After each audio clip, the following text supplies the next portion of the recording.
when we might find something like draining or prickly in somebody else, it could be because it's a mirror. If your friend is the problem in her dating situation, what is so bad about that? I think you've come to this about how to help someone else, but I feel like maybe you need a bit of help to look inwards. Yeah.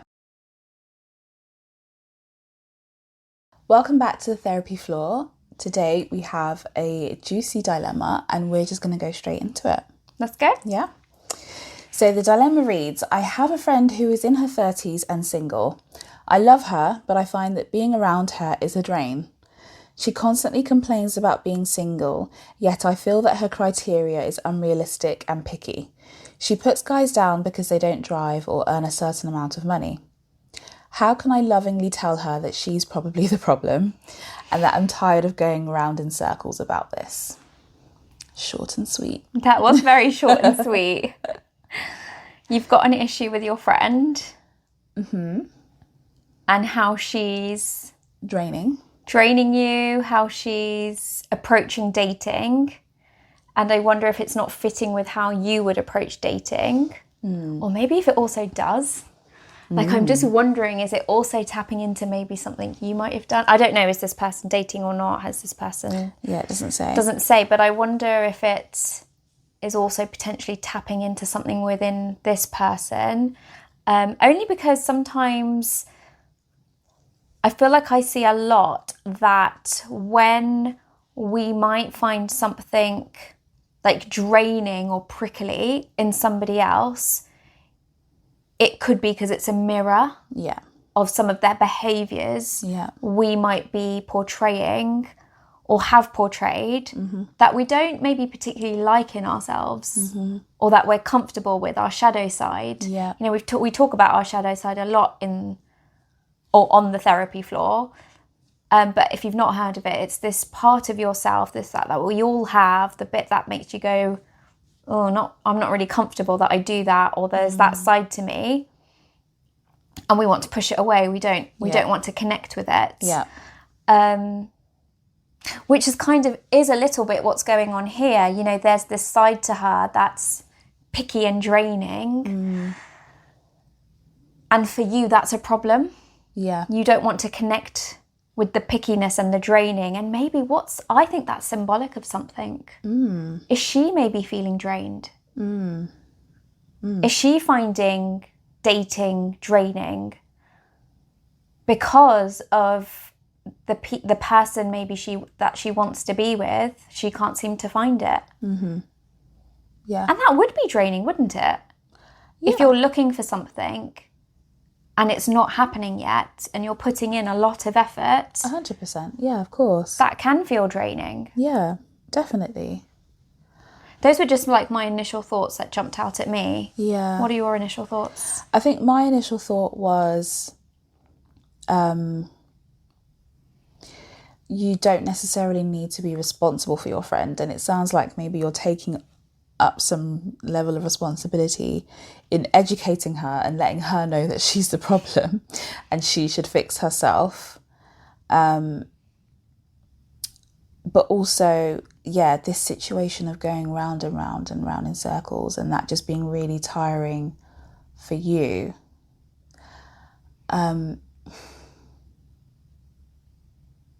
So I don't know. I'm thinking, are you thinking that you want help to fix your friend and to sort her out?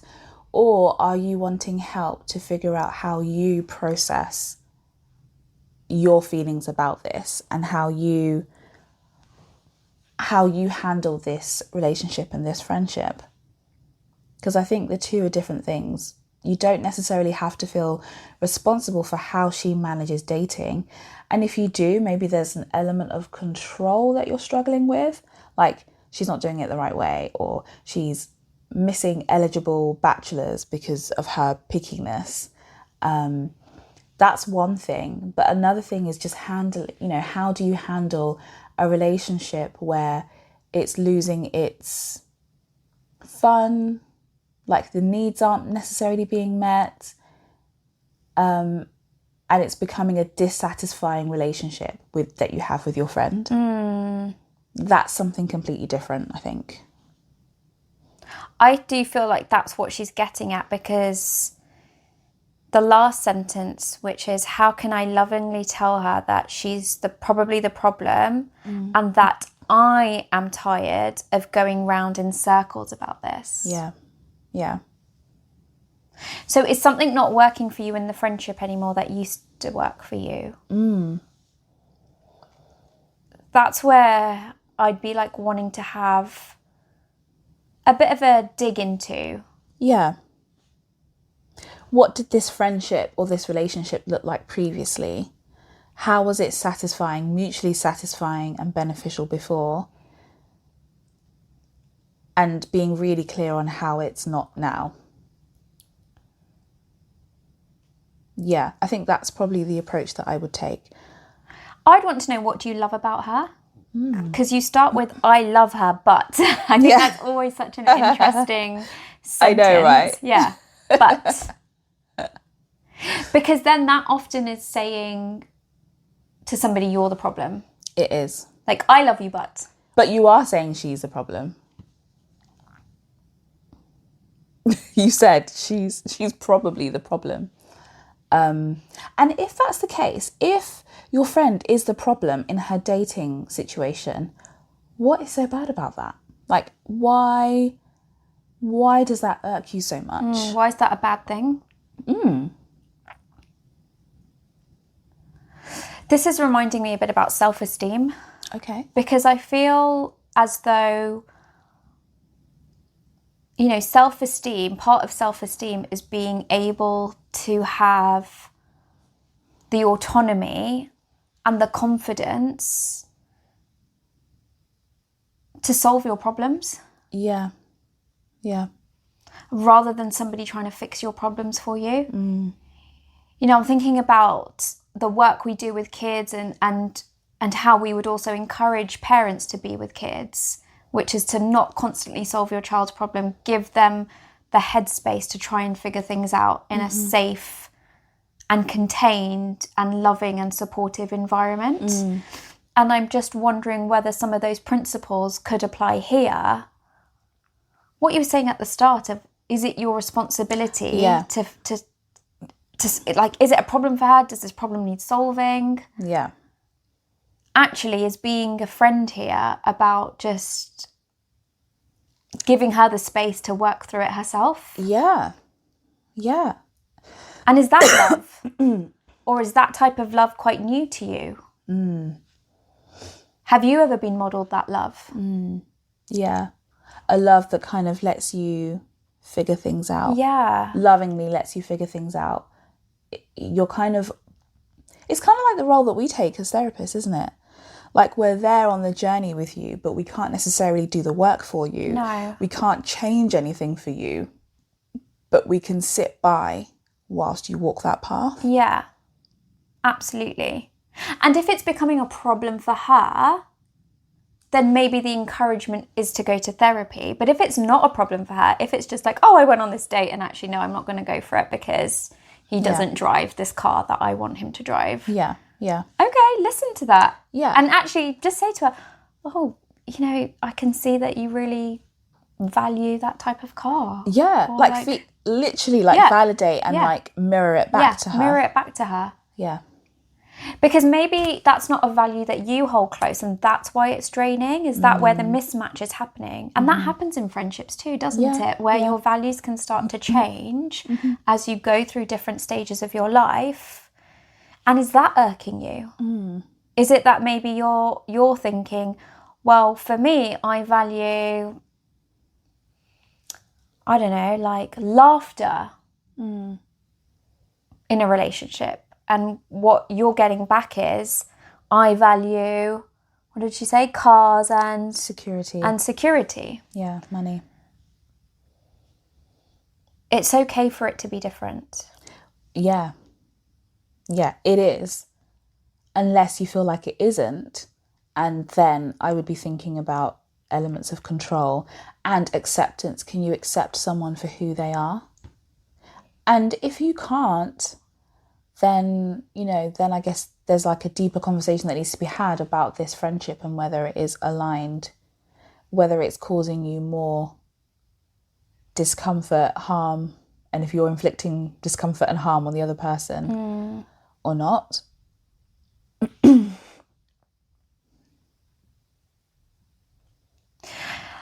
It's interesting because I think you've come to this about how to help someone else, but I feel like maybe you need a bit of help to look inwards. Yeah.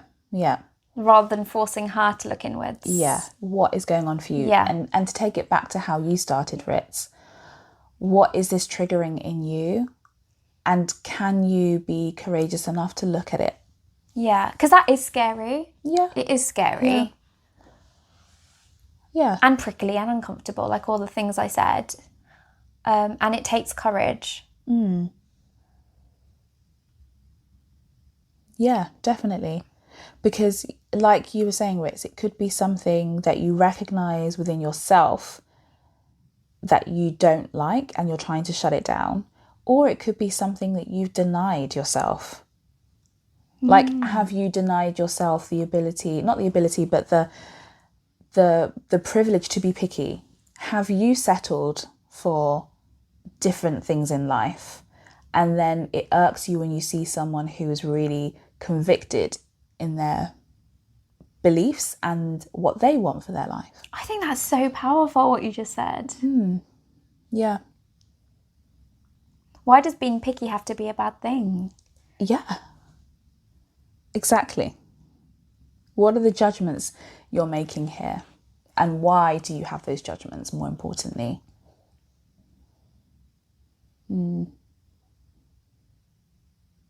It's an interesting one because it's also not uncommon for people to think,